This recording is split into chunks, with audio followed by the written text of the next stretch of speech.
ምን አይነት ሰው ነህ አንተ? ከሄርሜላ ጋር ሄርሜላ ካንተ አርግዛለች? ምን ምንድን ነው ያልከው?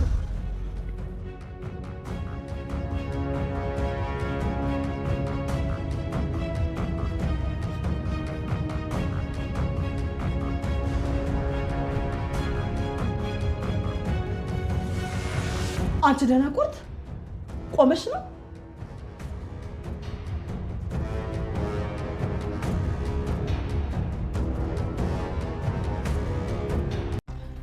ያቺ ሜንጦ የህብስት ጓደኛ ማታ ትመጣለች እና ምን መሰለ ከጋሼ ጋር የሆነ ነገር ሲያወሩ ሰምቻለሁ። ማታ የሚያደርጉት ነገር አለ እና አሁን ይህን ነቅተህ እንድትከታተል ነው። ደግሞ አይደል እንግዲህ በአምላክ ሌላ ነገር አትጠይቀኝ።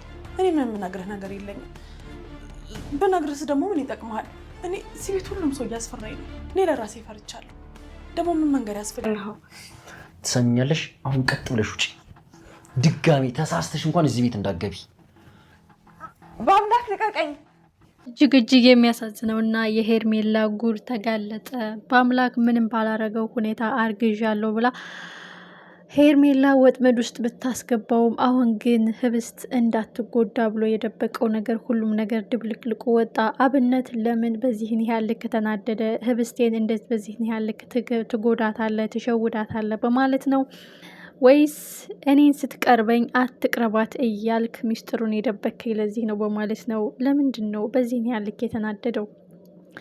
የህብስት አባት ነው ያረገዘችው ሄርሜላ ግን በአምላክን ከህብስት ለማራቅ ህብስትን ባዶ ለማስቀረት ሁልጊዜ ተበላጭ ስለሆነች እሷ በላጭ ሆና ለመገኘት ልቧን ለመስበር ከአንተ ነው ያረገዝኩት ብላ እየዘረጋችው ወጥመድ አሁን ግን በአደባባይ ወጥቷል።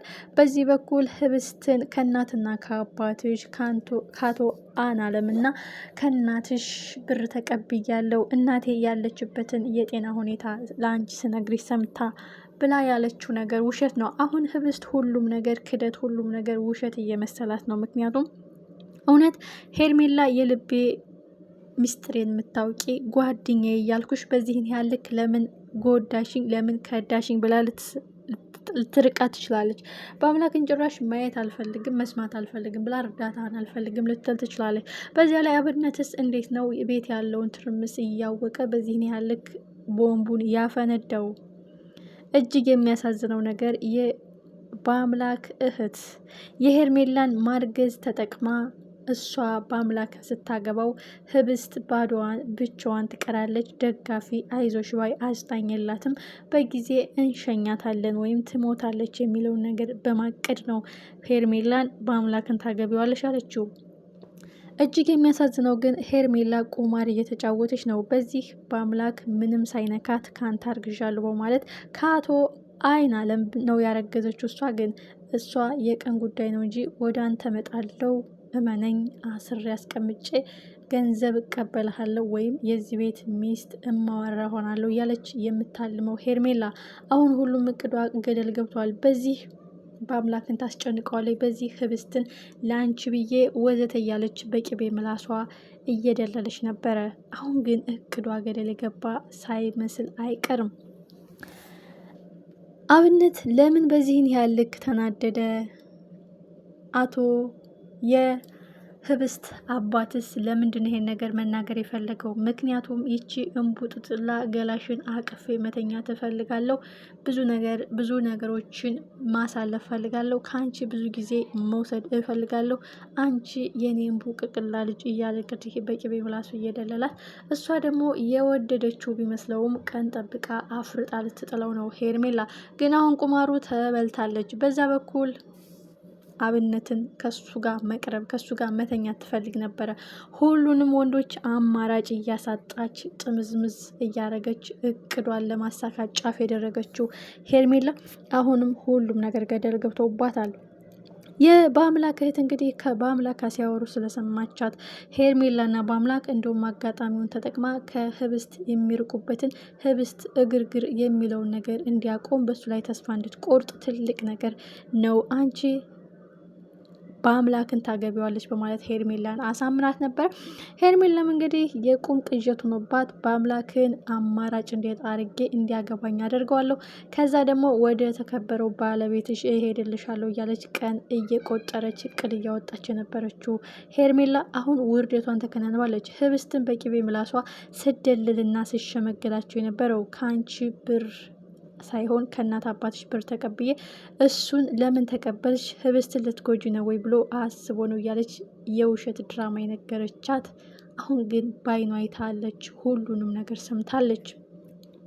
የሚያሳዝነውና ልብ የሚሰብረው ጉዳይ ግን በአምላክ አንድ ሰው ቁመሽ ስትሄጂ እንዳያይሽ ቀስ እያልሽ እንደምን እያልሽ እየተረማመድሽ መቆም አለብሽ፣ ራሽን መቻል አለብሽ፣ ከጥቃት ራሽን መጠበቅ አለብሽ እያለ እንድትቆም ሲያለማምዳትና እንድትቆም ትሪትመንት ሲያረጋት የነበረው። አሁን ግን በተፈጠረው ነገር በድንጋጤ ተደብቃ ስታይ ሁሉም ቁማ ይተዋታል። ይህ ማለት ድነሻል እያሉ ከባምላክ ጋር ከባድ ጸብ ሲፈጠር ብቻዋን ስለምትቀር ሊጎዷት ይችላሉ የሚል ግምት አለኝ። አሁን ማን ነው ለኔ የሚያስበው? ማን ነው ለኔ የሚጨነቀው? ማን ነው ለኔ ንጹህ ልብ ያለው የምትለው ህብስት በአምላክን በሚገባ ብትወደውም ፍቅሯን መግለጽ ግን አልፈለገችም። በአምላክ ከእሷ ጋር በቀረብኩ ቁጥር ሌላ አጣብቂኝ ውስጥ እየገባው ነው። ይህች የተረገመች ሄርሜላ አርግዣለሁ እያለች አጣብቂኝ ውስጥ ከታኛለች። ስለዚህ ከህብስት መራቅ አለብኝ፣ እኔን ጥፋት አግኝታ እኔን እንድትርቀኝ ማድረግ አለብኝ ያለው ውሳኔ ግን በአደባባይ ፈንድቶ አብነት እንዴት እንደዚህ ታደርጋለህ በማለት በአምላክን መቶታል። ሁሉም ነገር ትርምስምስ ወጥቷል። የህብስት አባት በዚህን ያህል ልክ የተናደደው ለምን ይመስላችኋል? ምክንያቱም ሄርሜላ ከሱ ጋር ጊዜ እያሳለፈች እና ብዙ ጊዜ አብረው ስላደረች ይህ ጉዳይ በአምላክ ጋር ግንኙነት ኑሯት እኔን እየተጠቀመች ነው ብሎ ሊያስብ ይችላል። የኋላ ኋላ በአምላክ ወጥመድ ወደ እኔም ሊመጣ ይችላል ብሎ አስቦ ነው ወይስ እሷ የእኔ ብቻ ናት በማለት እያሰበ ሚስቱን ቤት አስቀምጦ ውጭ አደርኩ እያለ ሄርሜላ ጋር የሚያድረው እጅግ አደገኛው ሰውዬ ለልጁ ሳይሆን ለሀብት፣ ለልጁ ፍቅር ሳይሆን ለብሩ፣ ለልጁ ጤና ሳይሆን ለዝናውና ለክብሩ ለገንዘቡ የሚስገበገበው አባት አሁን ሁሉም ነገር ድብልቅልቆ ወጥቷል።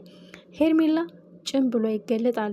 ህብስትን እየሸወደ በቅቤ ምላሷ እያታለለች ከአንቺ ውጭ ማን አለኝ እኔ እኮ ላንቺ ብዬ ነው እያለች የምትለበልባት አሁን ግን ምን ያህል ራስ ወዳድና ምን ያህል እየተጠቀመችባት እንደነበረ ትረዳለች ማለት ነው።